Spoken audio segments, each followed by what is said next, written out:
Shalom. Shalom. Selamat sore Bapak Ibu Saudara dikasih Tuhan. God is good all the time. God is good. Haleluya, haleluya. Sore hari ini kita bersuka cita dan saya mewakili seluruh jemaat Tuhan mengucapkan selamat datang buat bapak-bapak, ibu-ibu sekalian, teman-teman, saudara-saudara yang sudah lama tidak kelihatan. Selamat datang, selamat beribadah. Haleluya. Sekali lagi berikan tepuk tangan buat Tuhan Yesus. Haleluya.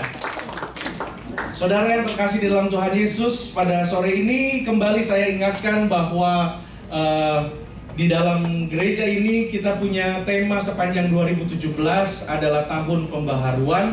Dan kita percaya bahwa dalam tahun-tahun ini Tuhan akan memperbaharui setiap aspek kehidupan kita, sehingga kita bisa melayani Tuhan dan menikmati setiap berkat Tuhan. Amin. Sore hari ini katakan kiri kanannya, katakan, "Hey, siap menerima firman Tuhan?" Siap menerima firman Tuhan. Haleluya. Bapak Ibu Saudara yang dikasih Tuhan, kita akan lanjutkan series khotbah yang baru yang dari minggu yang lalu adalah Kingdom of God, kerajaan Tuhan di muka bumi ini. Dan sore ini temanya adalah menemukan kerajaan Allah, menemukan kerajaan Allah. Saudara yang dikasihi Tuhan, pertama-tama saya ingin menyampaikan sebuah pernyataan bahwa Tuhan Yesus datang ke dunia ini untuk mengembalikan suatu hal yang besar, yang sangat penting, yang pernah hilang dalam hidup manusia. Tuhan Yesus datang ke dalam dunia untuk mengembalikan sesuatu yang besar, yang sangat penting, yang pernah hilang dalam hidup manusia. Tuhan Yesus datang ke dunia ini bukan hanya atau bukan untuk menyebarkan agama Kristen. Tuhan Yesus bahkan bisa saya katakan, Yesus sendiri sebagai anak manusia, dia adalah seorang yang bukan seorang yang tidak memiliki, bukan seorang yang tidak memegang konsep agama yang kuat, seorang yang tidak agamawi, kalau saya bisa katakan. Yesus sebagai seorang anak manusia adalah seorang yang tidak agamawi. Maksud di sini adalah dia datang, justru kalau lihat, bukan Tuhan Yesus datang menjadi manusia dan dia join, dia bergabung bersama dengan ahli-ahli Taurat. Tuhan Yesus tidak datang dan bergabung dengan ahli-ahli Farisi, orang-orang Farisi, orang-orang Saduki, bahkan para pemimpin agama. Tuhan Yesus tidak datang menjadi manusia dan ikut pilkada di Yerusalem, enggak. Bahkan berbicara mengenai Yesus yang bukan seorang anak manusia yang agamawi, orang-orang yang tidak suka dengan Tuhan Yesus atau orang-orang yang opposite dengan Tuhan Yesus adalah orang-orang yang beragama. Orang-orang bahkan yang menjadi pemimpin agama yang sepertinya menjadi musuhnya dia, tanda kutip. Namun kita mengenal bahwa Tuhan Yesus bersahabat dengan orang-orang berdosa. Jesus a friends of sinners. Dia bersahabat dengan orang-orang berdosa. Nah, saya ingin mengajak Bapak Ibu Saudara membuka Matius 4 ayat yang ke-17. Matius 4 ayat yang ke-17. Kalau sudah menemukannya, kita akan baca satu ayat ini saja. Kita akan bangkit berdiri bersama-sama. Matius 4 ayat yang ke-17. 1, 2, 3. Sejak waktu itu Yesus memberitakan, "Bertobatlah sebab kerajaan surga sudah dekat." Terima kasih, silakan duduk. Puji Tuhan, di dalam bahasa Inggris dikatakan, "From that time Jesus began to preach and to say, repent, for the kingdom of heaven is at hand." Nah, ini terjemahan yang paling dekat dengan arti yang sesungguhnya.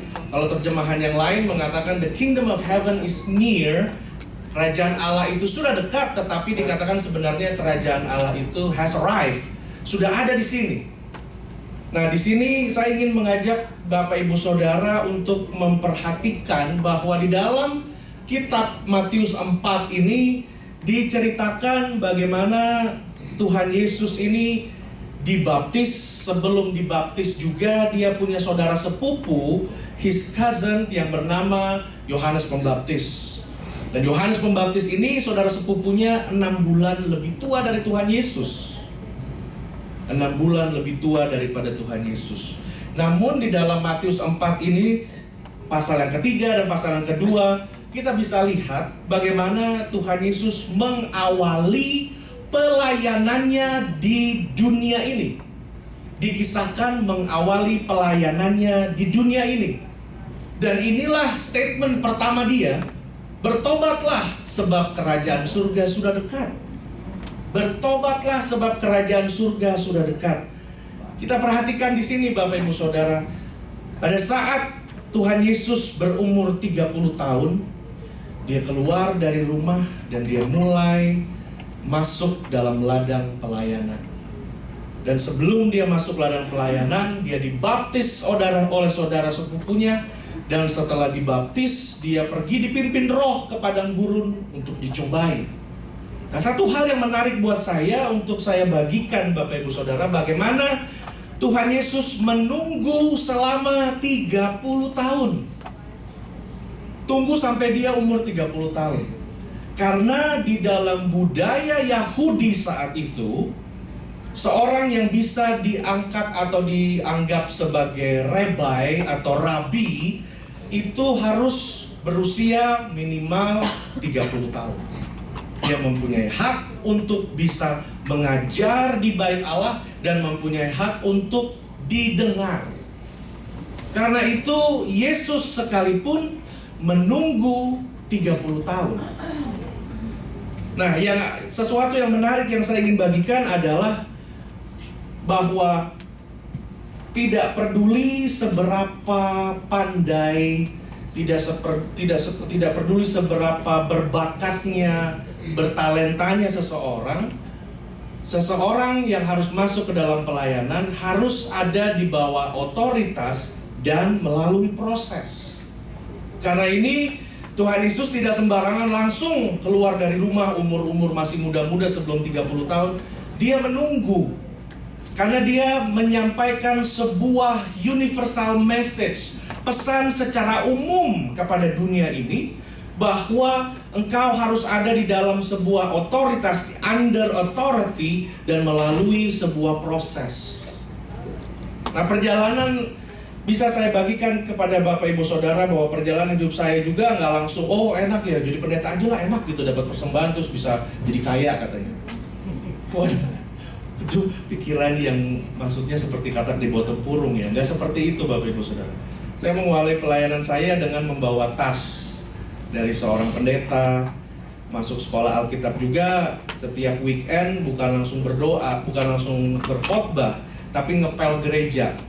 Kadang-kadang bukan hanya ngepel gereja, di samping gereja tuh ada kandang sapi. Kalau kita di sini aja, kalau mau pagi-pagi coba ke daerah Cino, pasti udaranya segar sekali, ya.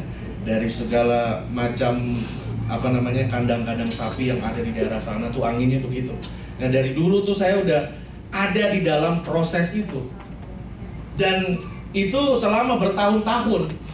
Karena itu saya belajar dari apa yang Tuhan Yesus berikan kita contoh, bahwa segala sesuatu harus di bawah sebuah otoritas dan melalui proses. Dan kita lihat di sini salah satu highlight penting di dalam Matius 4 ini adalah bagaimana Tuhan Yesus ini dicobai, dites. Yang dicobai dan yang dites ini bukanlah Yesus sebagai anak Allah, tetapi Yesus sebagai anak manusia. Yang dicobai, yang dites bukannya Yesus sebagai anak Allah, tapi Yesus sebagai anak manusia.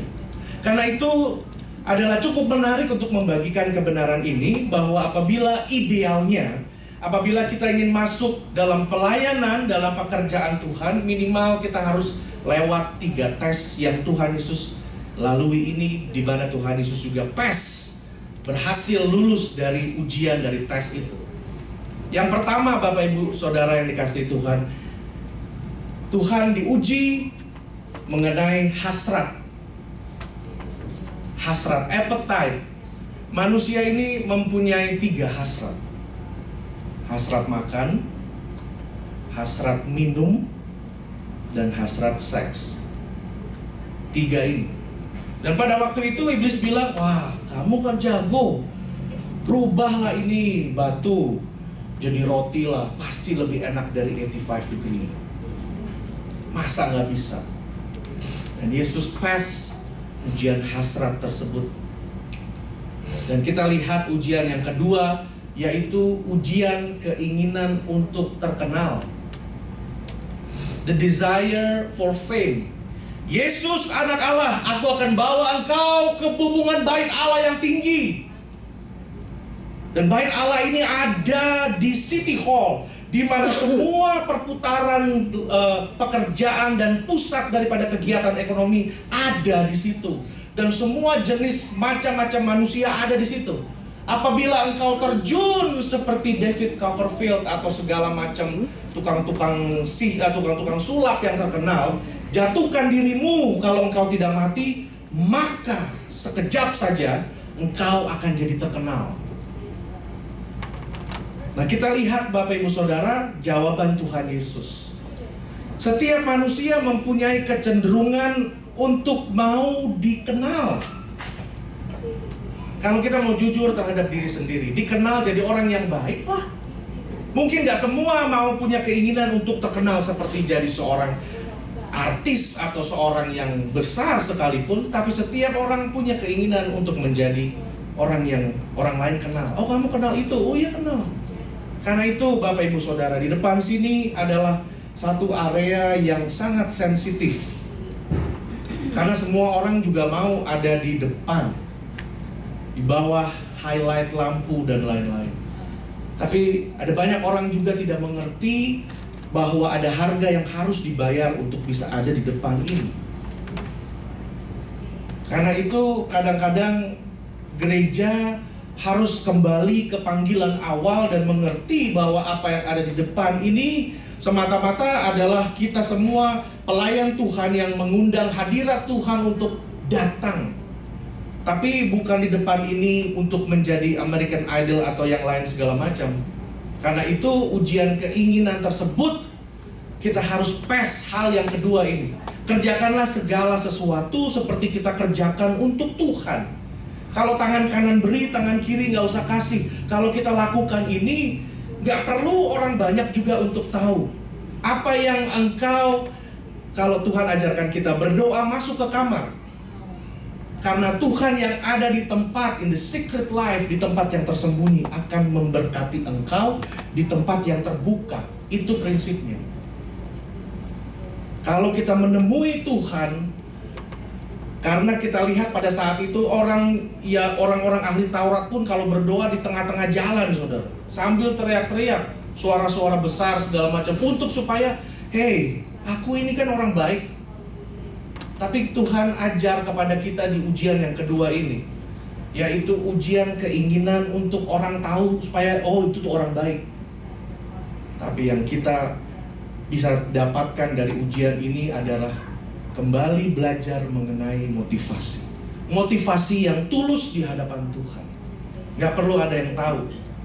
The desire for fame. Lompatlah dari junjungan bait Allah ini. Ujian yang ketiga adalah ujian untuk berkuasa. The desire for power. Kadang-kadang kita gak sadar bahwa kalau kita mau lihat diri kita, apakah kita ini tipe orang yang memang mau mengendalikan semuanya? Pasangan kita kalau bisa kita kendalikan, anak-anak kita dan lain-lain. Tapi mungkin caranya nggak semua orang bisa melihatnya. Tapi Tuhan tahu keinginan untuk berkuasa. Sembahlah aku, Yesus, maka akan aku berikan seluruh kuasa dari kerajaan dunia. Power is the very dangerous temptation. Kuasa. Jadi Tuhan ingatkan bahwa di dalam hidup kita, setidaknya kita sudah lulus 3 ujian ini. Apakah yang segala sesuatu yang kita kerjakan ini semata-mata hanya kembali untuk hormat kemuliaan Tuhan? Atau apakah yang kita kerjakan ini kita sedang merangkai sebuah strategi politik yang pada akhirnya yang dapat benefit adalah kita. Yang dapat keuntungan adalah saya dan kelompok saya. Apakah yang dapat keuntungan bahwa anak-anak nurut sama saya, atau yang dapat keuntungan adalah suami atau istri saya harus respect sama saya? Dan di sini kita diingatkan bahwa keinginan untuk berkuasa, yang paling berkuasa di dalam hidup kita sebenarnya hanya Tuhan. Kita sendiri nggak punya kemampuan untuk menguasai segala sesuatu. Segala sesuatu tidak ada di dalam tangan, kontrol, atau kekuasaan kita. Karena itu Tuhan mengajari, hey, janganlah engkau cobai Tuhan Allahmu. Iblis langsung pergi. Dari saat itu Bapak Ibu Saudara, Tuhan Yesus dipenuhi oleh Roh Kudus yang tidak terukur. Di dalam Yohanes 3:34 dicatat, sebab siapa yang diutus Allah, dialah yang menyampaikan firman Allah, karena Allah mengaruniakan rohnya yang tidak terbatas. Sejak saat itu Tuhan mempunyai kuasa, Roh Kudus turun di atas Tuhan Yesus dengan sangat tidak terbatas. Nah, setelah Yesus dicobai di padang gurun, Ia memulai pelayanannya di dalam sebuah statement, yaitu bertobatlah, sebab kerajaan surga sudah dekat. Sebuah statement yang adalah dasar, yang adalah inti atau pusat sentral dari sesuatu yang orang tawarkan atau orang perjuangkan. Bertobatlah. Nah, di sini sebenarnya seperti statement Bapak Ibu Saudara. Kalau kita pernah lihat iklan, kita akrab dengan apa yang namanya statement. Misalnya Insurance Allstate, dia bilangnya apa? You're in the good hands. Iklan Philips yang di Indonesia, terang terus, terus terang. Itu statement.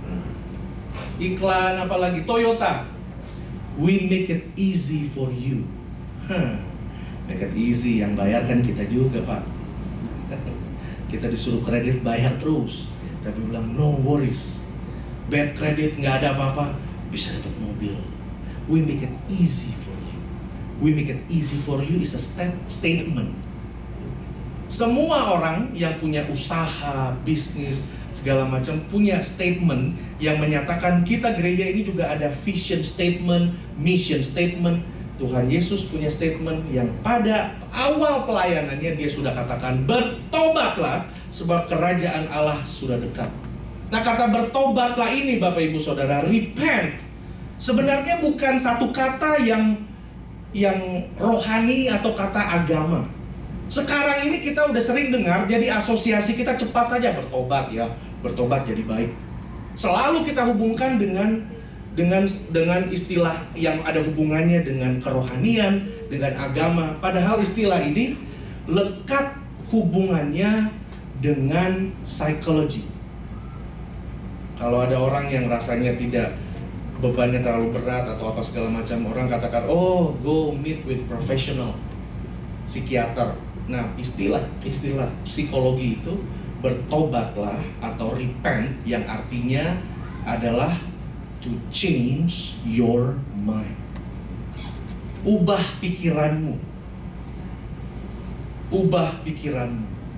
Kata bertobat di sini Bapak Ibu Saudara, sebuah kata yang mengandung mental transaction.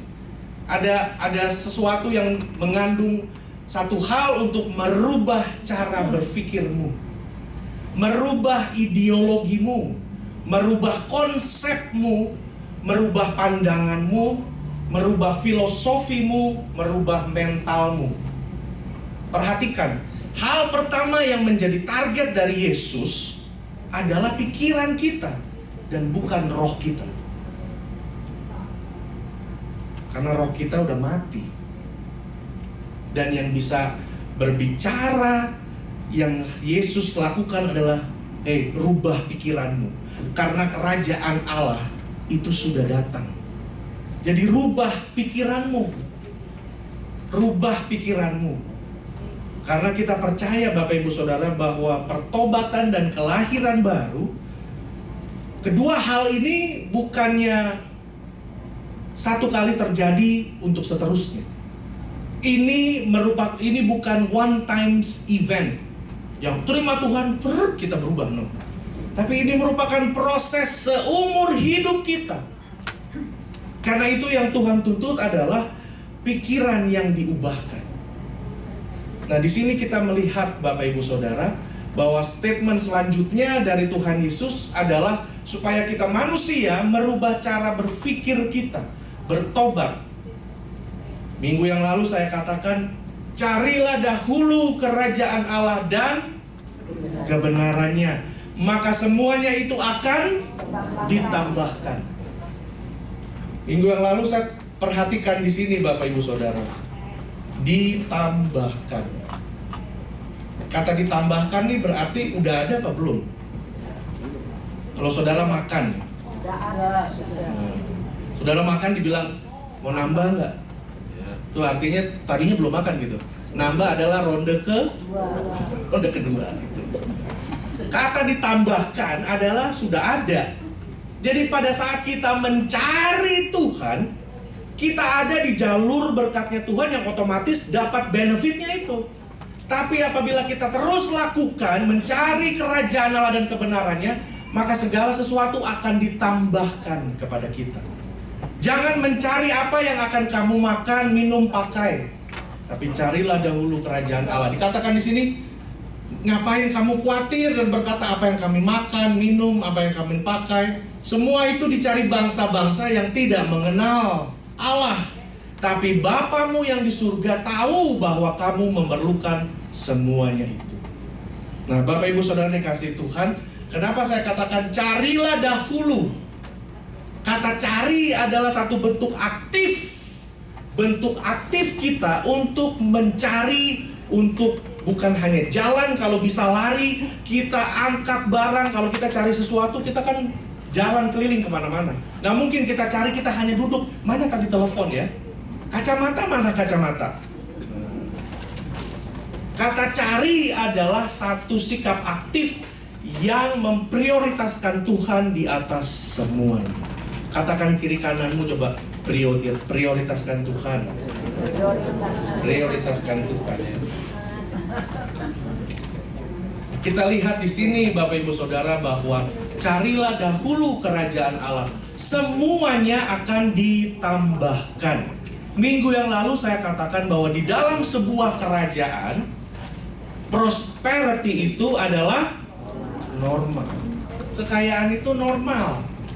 Makanya ada istilah Commonwealth, negara-negara persemakmuran. Commonwealth yang artinya the wealth is common. Kekayaan itu biasa. Karena pada saat di dalam kerajaan, bangsa lain atau orang lain akan melihat apakah raja ini bagus apa enggak, dilihat dari rakyatnya yang sejahtera. Kalau rakyatnya sejahtera, dapat segala sesuatu, maka dikatakan bahwa the wealth is common. Your prosperity adalah government policy. Berkatnya saudara itu sudah tanggung jawab polisinya daripada pemerintahannya surga. Amin.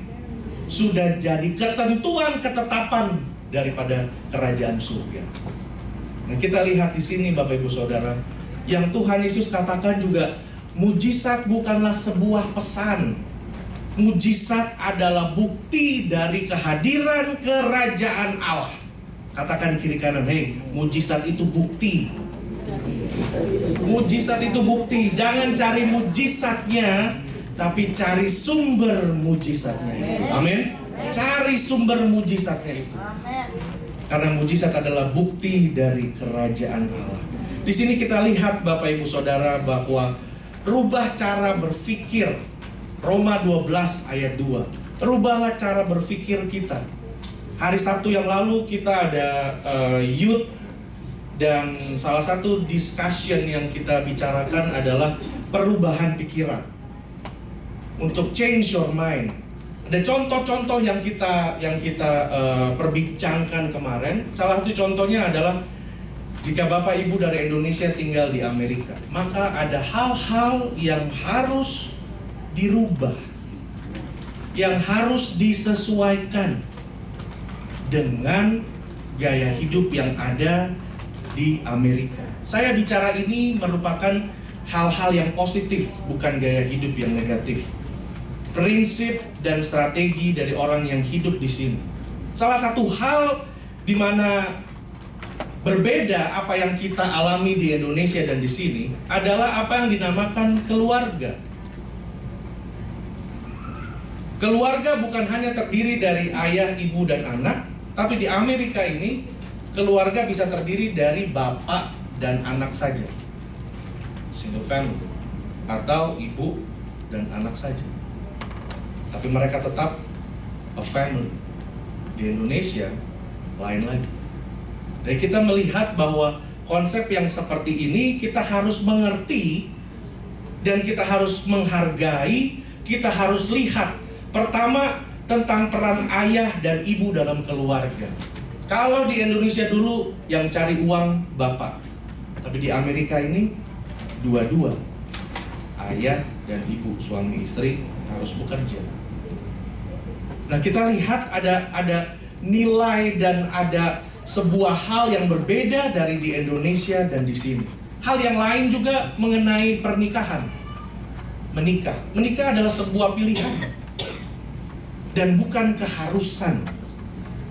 Kalau di culture-nya Asia itu sepertinya udah umur berapa?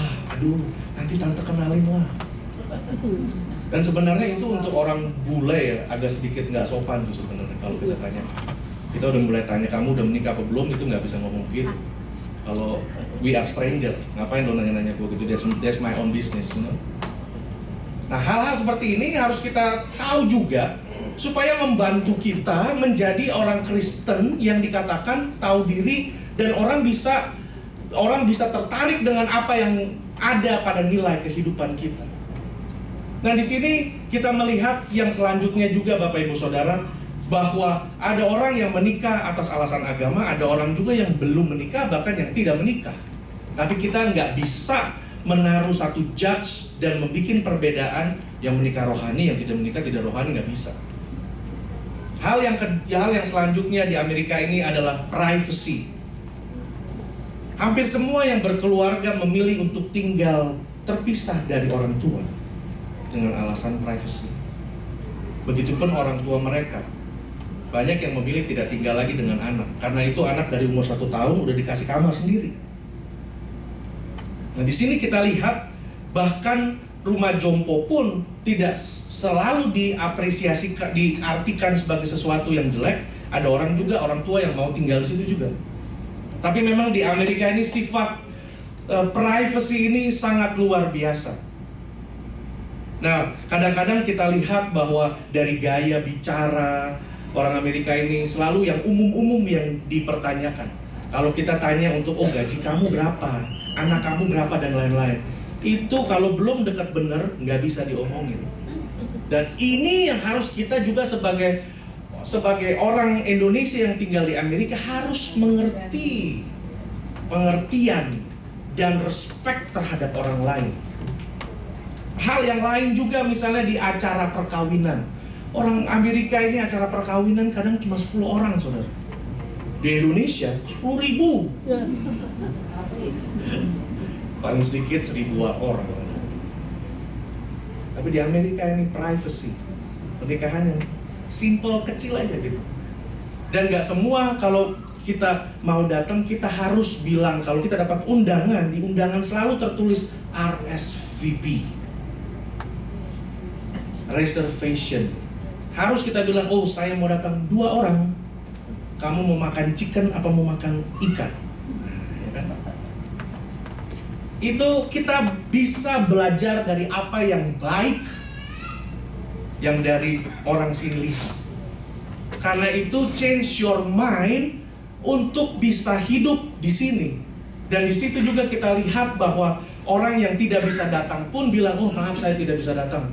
Dan tidak ada hard hard feeling, nggak ada bisa tersinggung atau marah, nggak apa. Diundang nggak diundang pun mereka oke aja. Nggak diundang nggak apa-apa. Hemat juga, kita nggak keluar angpau, ya kan?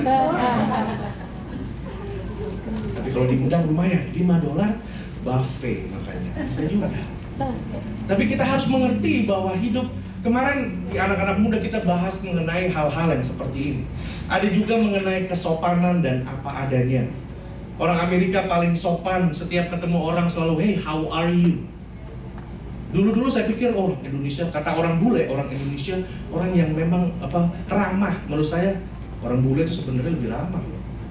How are you? Kenal juga enggak, senyum. Lift dipegangin, pintu dipegangin. Coba di kita, digeblak pintu. Kita melihat ibu-ibu siapa di belakang banyak. Tapi orang sini bicara mengenai kesopanan dan apa adanya, itu yang harus kita lihat. Ubah cara pikirmu. Mengunjungi rumah orang pun ada caranya. Nggak mungkin jam 8 pagi. Duh, siapa nih pagi-pagi? Kalau mau datang telepon, WhatsApp dulu. Taruhlah di Facebook dulu. Saya mau ke rumahmu, ya kan? Kamu bisa ketemu aku nggak? Nah, begitu. Tentang budaya juga, orang sini budaya weekend. Wah, weekend is everything. Nanti kalau hari Senin pasti ditanya, how's your weekend? Gak ditanyain, kemarin hari Sabtu pakai celana apa? Nggak ada ditanyain gitu. Yang ditanyain, how's your weekend? Yang saya lihat di sini Bapak Ibu Saudara adalah satu prioritas dan kesungguhan bekerja dari orang Amerika. Kalau mereka kerja sungguh-sungguh prioritas. Tapi juga kalau mau have fun, weekend nggak boleh menurut saya, benar-benar. Work hard, play hard, apalagi itu. Ya, pray hard. Ya. Kita lihat di sini bahwa hal-hal yang itu yang kita harus tinggal di sini. Oh, harus juga begitu. Berubahlah menurut pembaharuan budimu, budaya kerja keras mengenai finansial anak dengan orang tua atau sebaliknya. Saya menghargai kita yang orang-orang Asia dan segala macam. Tapi satu hal yang saya lihat dan menurut saya sangat baik adalah banyak orang yang sebenarnya nggak perlu anaknya kerja seperti itu. Banyak orang yang kaya beyond measure, uangnya udah nggak ada seri dolarnya lagi. Tapi anak-anaknya dari kecil suruh kerja keras, kerja di McDonald's, kerja di mana, wah. Karena begini Bapak Ibu Saudara, di Amerika ini orang yang muda harus kerja dengan ototnya. Dari bawah, kerja dari bawah, kerja pakai otot dulu. Udah kerja seperti itu, bertambah dewasa, kerja pakai otak dulu. Sekolah sudah selesai, baru kerja pakai otak.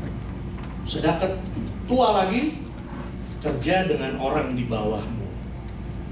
Karena itu sama, seperti saya lihat di budaya Asia juga ada seperti itu.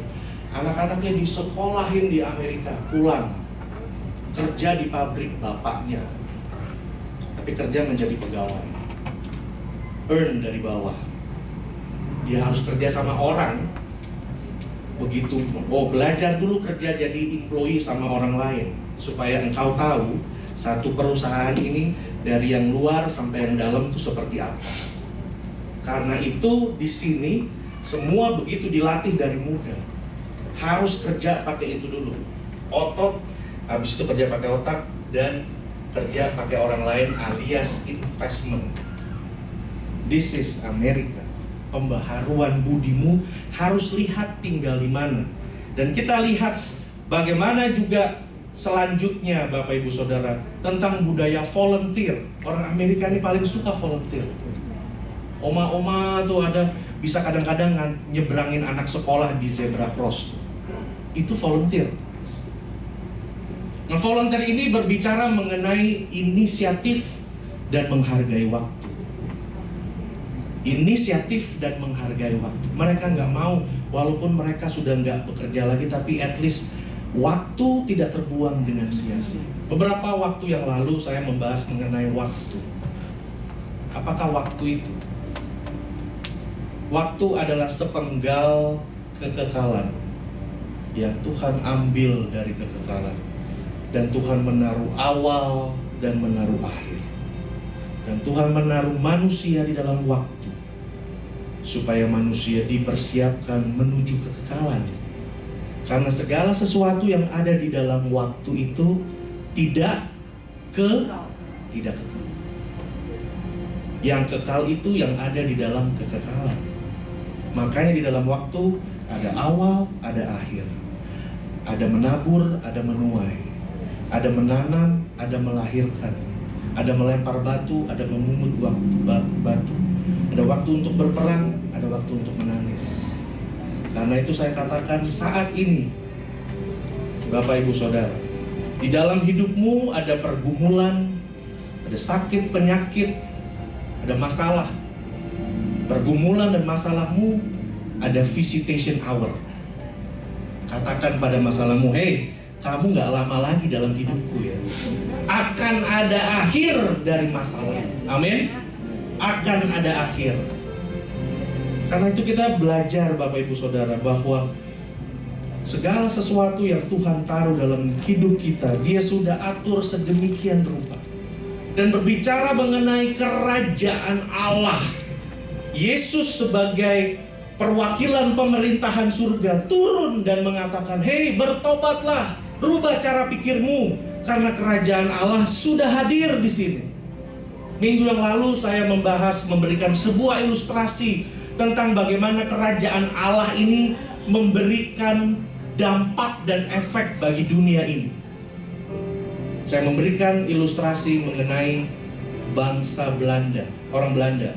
Berapa lama Belanda jajah Indonesia, Bapak Ibu Saudara? 250 tahun. Di sejarahnya 100 semua.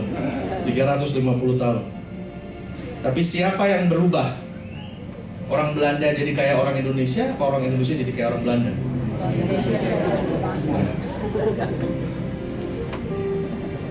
The kingdom of God is about invasion. Kerajaan Allah itu bukan mengakomodasi budaya setempat, tapi kerajaan Allah membawa satu sistem yang baru, satu sejarah yang baru. Sejarah hidupmu akan ditukar oleh Tuhan. Amin. Sejarah hidupmu yang penuh dengan kepahitan, sejarah hidupmu yang penuh dengan kekecewaan, diganti oleh sejarah penebusan Yesus sebagai anak Allah yang besar. Karena itu engkau adalah warga negara kerajaan surga. Amin. Berikan tepuk tangan pada Tuhan. Haleluya. Kerajaan Allah nggak punya anggota, no membership, tapi citizenship. Warga negara. Kita bukan berasal dari dunia ini. Kita ada di dunia, tapi kita bukan berasal dari dunia ini. Waktu saya pergi ke Meksiko, saya bukan orang Meksiko walaupun tampang kayak Jose. Tapi I am American citizen. Walaupun saya ada di Meksiko. Bapak Ibu, kita nih semua ada di airport.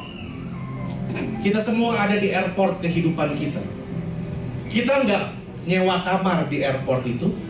Kita nggak buka tenda, tidur yuk pasien nunggu ini. No, enggak, pesawat kita mau pergi lagi nih. Dan sore ini Tuhan mengingatkan kita bahwa kerajaan Tuhan seperti orang-orang Belanda yang mempengaruhi Indonesia.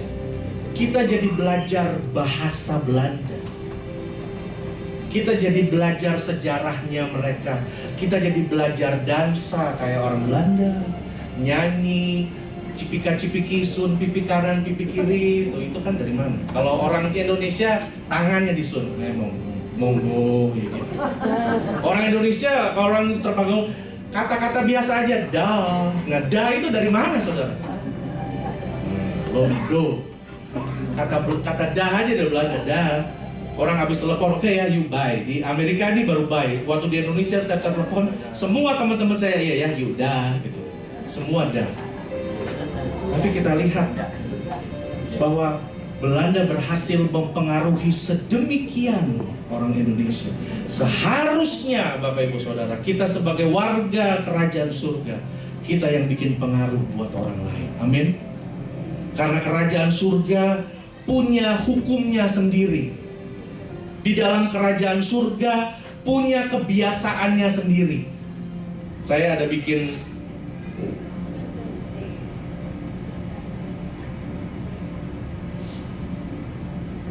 Nah, ini definisi kerajaan surga. A territory or a country ruled by a king who impacts the territory with his purposes, his intent, producing a citizenry of people who reflect the king image, nature, his culture, attitude, knowledge, lifestyle, morality, and value. Dalam bahasa Indonesianya, kok bisa diklik lagi satu itu? Dalam bahasa Indonesia dikatakan, kerajaan Allah adalah sebuah wilayah pemerintahan yang dipimpin oleh seorang raja.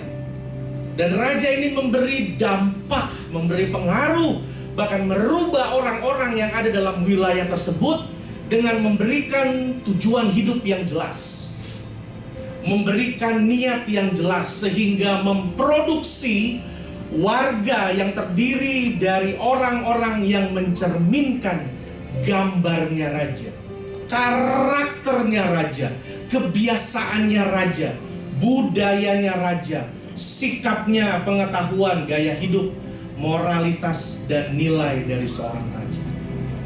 Kalau dulu Bapak Ibu Saudara, sebelum kita bertobat, kita ada under the kingdom of the world. Kita ada dibenci sama seseorang. Perhatikan, engkau benci sama seseorang, engkau sudah dianggap membunuh.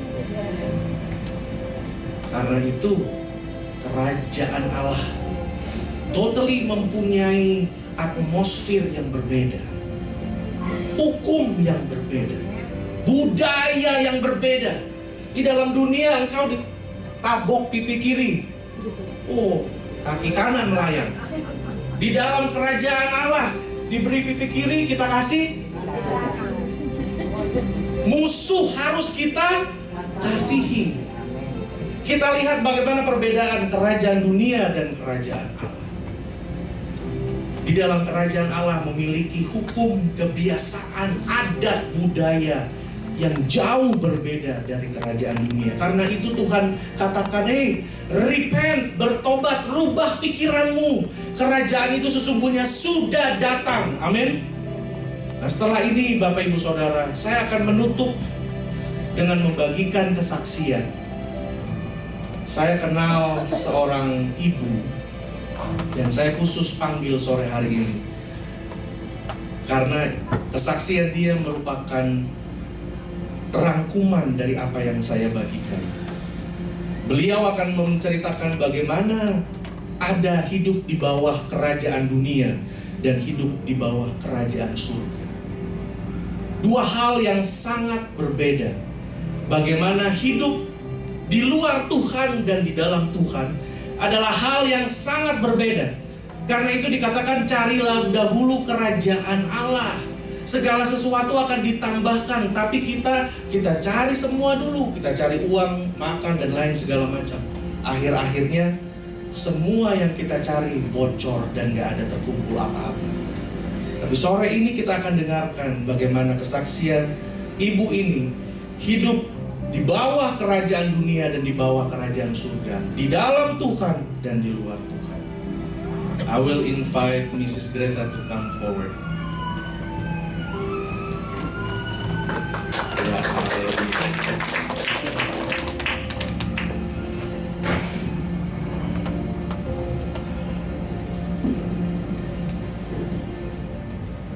Hello everybody, God bless you all. Halo semuanya. The peace of Jesus with you all. Amin.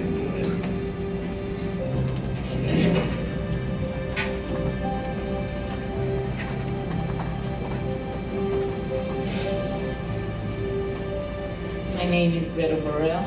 Nama saya Greta Burrell. I'm Cuban. Saya orang Kuba.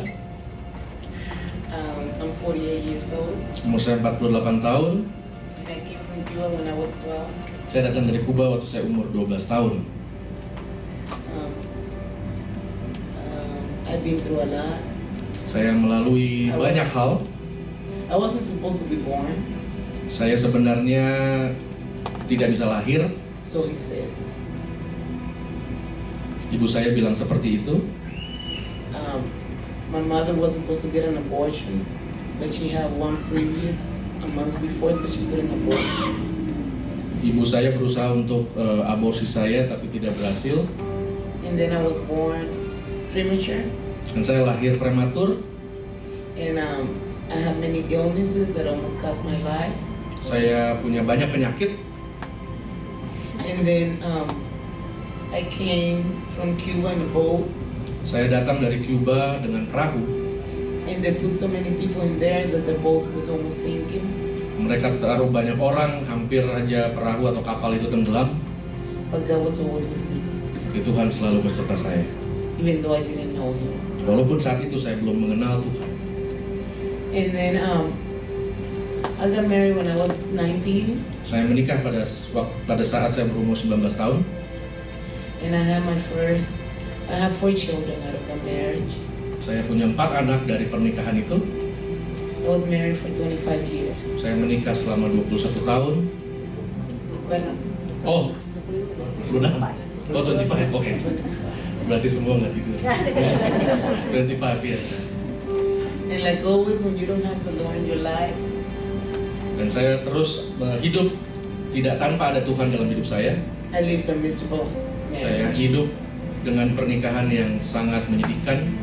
I was always alone. Saya selalu merasa kesepian. It was just me and my kids, Hanya saya dan anak-anak saya. and even his friends. Dan dia selalu dengan suami saya dengan teman-temannya.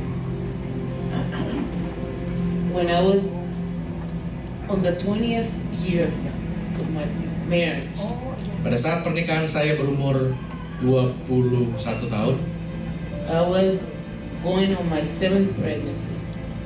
saya waktu itu masuk sedang hamil. But my pregnancy was always delicate. Dan kehamilan saya selalu adalah hal-hal yang sangat sulit. I had to do absolute bed rest. Saya harus istirahat total. And I always needed help. Saya perlu pertolongan. And he wasn't there for me. Dan suami saya tidak ada buat saya. And I lost my baby.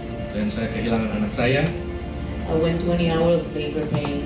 Saya melalui 20 jam dari labor kelahiran. It was my first delivery normal. Hal itu adalah waktu saya melahirkan anak secara normal. My other kids were born by C-section. Anak saya yang lain lahir dari C-section. And he didn't make it. Dan anak yang saya lahirkan normal ini meninggal I was only almost 5 months. hanya 5 bulan. And I got so angry, Dan saya menjadi sangat kecewa dan marah. and I broke my marriage. Dan saya memberhentikan pernikahan saya, perkawinan saya dengan suami saya waktu itu. And so he didn't think I was for real. Suami saya pikir saya main-main. And when he saw that I truly meant it, Tapi suami saya akhirnya melihat bahwa saya benar-benar ingin bercerai. he left the home Dia tinggalkan rumah and left me alone dan dia tinggalkan saya sendiri with the children dengan anak-anak, and no money. dengan tanpa uang. And I went to work, Dan saya pergi bekerja, but I was so tired. tapi saya sangat lelah sekali. My sister came, Adik saya datang, and her marriage also had broken. pernikahannya juga gagal, 13-year marriage. 13 tahun. She started drinking, Dia mulai minum, and I started drinking too. dan saya juga ikut-ikutan mulai minum-minum. Then we met these guys, Dan kita ketemu beberapa laki-laki, and they started inviting us to go clubbing. dan kita mulai ke kehidupan malam. And one of them came with crystal, Salah satu yang datang berusaha mempengaruhi saya, so I ended up using crystal too. dan saya juga akhirnya menggunakan obat-obat terlarang. 2.5 years after that relationship that failed, 2 tahun setelah hal itu, I met another one. saya berusaha untuk menikah lagi. I was seeking a better life, Selalu mau mencari laki-laki atau orang yang lebih baik, seeking love. mencari kasih itu, seeking help, mencari pertolongan, seeking companion. mencari pertemanan. This one came with crack. Orang yang saya pikir baik, ternyata dia membawa saya lebih jauh terjerumus dengan obat-obatan. And he used to steal too. Dan dia juga biasa suka mencuri. A professional robber. Profesional, pencuri secara profesional. So I ended up using crack Akhirnya saya berakhir juga menggunakan obat-obatan and stealing. dan juga menjadi seorang pencuri. 3 years. 3 tahun I was so fed up of that life. saya merasa cukup dengan hidup seperti itu. I didn't know what was worse. Saya nggak tahu apakah akan jadi. Angkat tangan saya ini dan angkat saya keluar dari suasana situasi ini. And Setelah itu he did. Tuhan menolong saya. 3 days after, 3 hari setelah itu he got me out. dia keluarkan saya dari situasi saya. And he put me in jail. Dan dia izinkan saya masuk ke dalam penjara. Right there I started having Di dalam penjara itulah a personal encounter with Jesus. saya mengalami pertemuan pertama saya dengan Tuhan Yesus. He spoke to me. Dia bicara kepadaku As I was taken waktu saya ada di situ. in the jail bus, Pada saat saya dibawa dengan bus menuju ke penjara itu, there was a man sitting behind me. And I remember that I started laughing. dan saya ingat saat itu saya ketawa And I said, dan saya bilang, what a name. wah, masa orang ada seperti ini. When I got inside the jail, Pada saat saya masuk ke penjara itu, my dorm mate, teman di mana satu ruangan sama saya, she said, dia bilang, don't you know that the angel of God visited you? kamu tahu nggak bahwa malaikat Tuhan itu sedang mengunjungi engkau? I just finished reading that in the Bible. Saya baru saja baca pernyataan itu di dalam sebuah ayat di Alkitab. When he said, remember me, my name is Jay. Jesus' name starts with a J. Waktu saya ingat bagaimana laki-laki di belakang saya menyebut namanya J, dan saya ingat nama Tuhan Yesus itu awalnya huruf J. And when he says, like the rock, Dan waktu saya ingat dia bilang saya itu seperti batu karang. he's a rock Dia adalah batu that karang we stand on. yang kita berdiri di atas. And then things started happening to me. Dan sesuatu indah terjadi dalam hidup saya. She left the Bible, Dia meninggalkan and I sebuah started reading Alkitab, it, dan saya mulai membacanya. and the Bible started speaking to me. Dan setiap ayat-ayat mulai berbicara buat saya. The characters on the, Bandingkan kemuliaan saat itu. because I was alone Karena saat itu saya sedang sendiri with the Holy Spirit. dengan Roh Kudus. He was teaching me.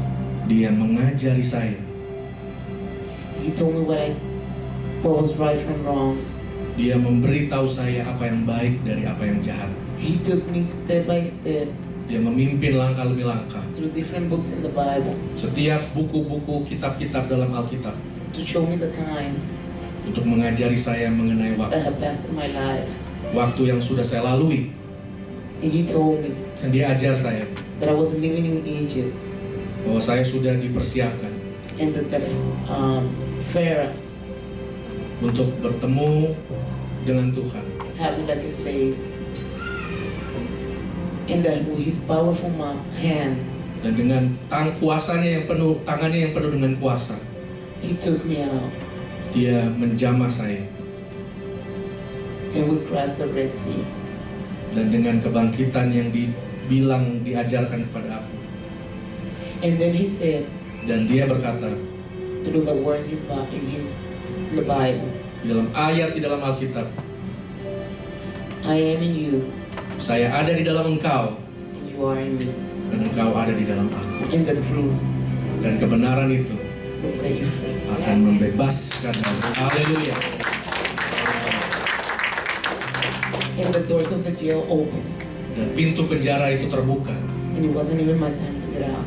Dan sebenarnya belum waktunya buat saya untuk mendapat kebebasan. But the knowledge of having Him in my life now Tapi Tuhan mengerjakan segala sesuatu truly set me free. untuk memberikan aku kebebasan. When they said, Burrell rolled over, Ketika saya mendengar, Beryl, mutar balik badanmu, that means get out. itu berarti keluar dari sini. I said, no, Saya bilang, tidak, I can't leave. saya nggak mau pergi dari sini. I'm not done yet. Saya belum selesai dengan engkau. I need more time. Saya butuh waktu lagi. And they said, Dan suara itu berkata, the deputies of the jail, kamu harus keluar dari sini. you are the first person Kamu adalah orang pertama that I have ever seen yang aku pernah lihat that don't want to get out of jail. yang tidak mau keluar dari penjara. But I knew, Tapi saya tahu, even though I didn't know, walaupun waktu itu saya belum sadar, that I wasn't in jail. sebenarnya saya tidak ada di penjara. I was in the kingdom of God. Saya ada di dalam kerajaan And I was Tuhan. being taught by Him the rest. Dan saya saat itu di dalam penjara diajar langsung oleh Tuhan. And I was in His atmosphere. Dan saya penjara. Even though Walaupun we are in this world, kita ada di dunia ini, we are not part of this world. tapi kita bukan dari dunia. Yes. Haleluya. Haleluya. And it's been a role of experiences Dan hal ini merupakan pengalaman yang sangat indah, and miracles mujizat buat saya. ever since I met Him. Sejak saat saya bertemu dengan Tuhan. Before, Sebelumnya, I went to the alcohol. aku pergi ke alkohol, I went to the crack. aku pergi ke obat-obatan, I went to crystal. aku pergi ke segala yang tidak baik, I went to sex. aku pergi I melakukan went to zina. men. Now, Sekarang, I go to Jesus. saya pergi kepada Tuhan Yesus. Amin. Haleluya. Haleluya. My mother, I asked Him, Ibu saya bilang saya, Father God, Tuhan, I know saya tahu that you died for me, Engkau mati buat saya. and I died with you, Dan saya mati di dalam Engkau. and we'll be born together. Dan saya akan dilahirkan kembali.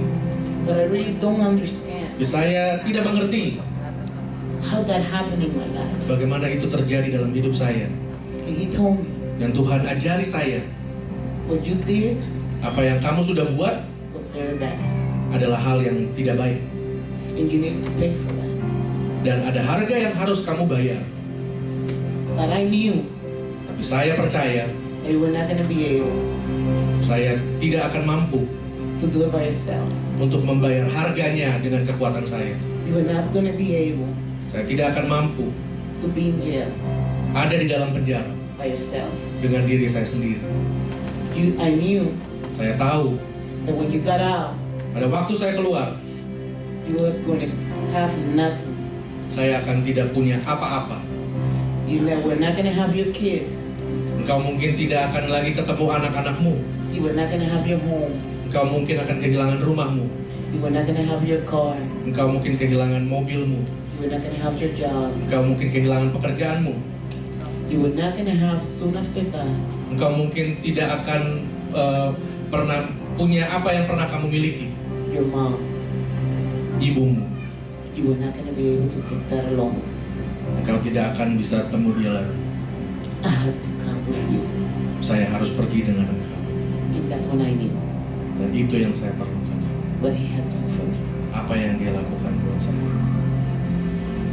When I got out, all I had was my mother. Ketika saya keluar, And she passed away from cancer a few months after. ibu saya meninggal beberapa bulan karena kanker. And I was left on the street again Dan saya kembali hidup di jalanan. because everybody turned their back on me. Karena semua orang meninggalkan saya. More Lebih, now that I was in Jesus sekarang saya setelah ada di dalam Tuhan, than when I was in the world. lebih sakit daripada sebelumnya saya ada di dalam kerajaan dunia. But He said, Tetapi Tuhan katakan buat saya, even if your mother and father will leave you, walaupun orang tuamu, papa, ibumu meninggalkan engkau, even with all that, I will pick you up. walaupun semua orang meninggalkan engkau, tapi aku akan mengangkat engkau. Haleluya, haleluya. And he put a lady that I didn't even know in my way. Dan dia membawa seorang wanita yang saya tidak pernah kenal sekalipun. And she said, "You coming to live at my house?" Sekarang Greta, kamu hidup bersama saya di rumah saya. And she took me to her house for 6 months. Dan dia tampung saya selama 6 bulan. And we opened a home Dan kita for membuka Bible studies kita membuka rumah untuk Bible study for 6 months. untuk 6 bulan. And many people that lived in those apartments Dan banyak orang yang tinggal di apartemen itu received Jesus. terima Tuhan Yesus sebagai Tuhan dan Juru Selamat. Haleluya. We started congregating. Dan kita mulai sebuah gereja. And then that house closed and everybody got kicked out. Dan akhirnya rumah itu ditutup, semua orang diusir. And he opened another home. Dan kita buka rumah yang baru yang Tuhan berikan. Over there, Dan di sana one person satu orang accepted Jesus. menerima Tuhan Yesus. 3 months after that, 3 bulan setelah itu I got kicked out.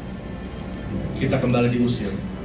I went back to Saya find kembali one of my friends, old untuk friends, mencari teman lama saya. and I went to live at her house Dan saya pergi untuk tinggal bersama dia for 6 months. untuk 6 bulan.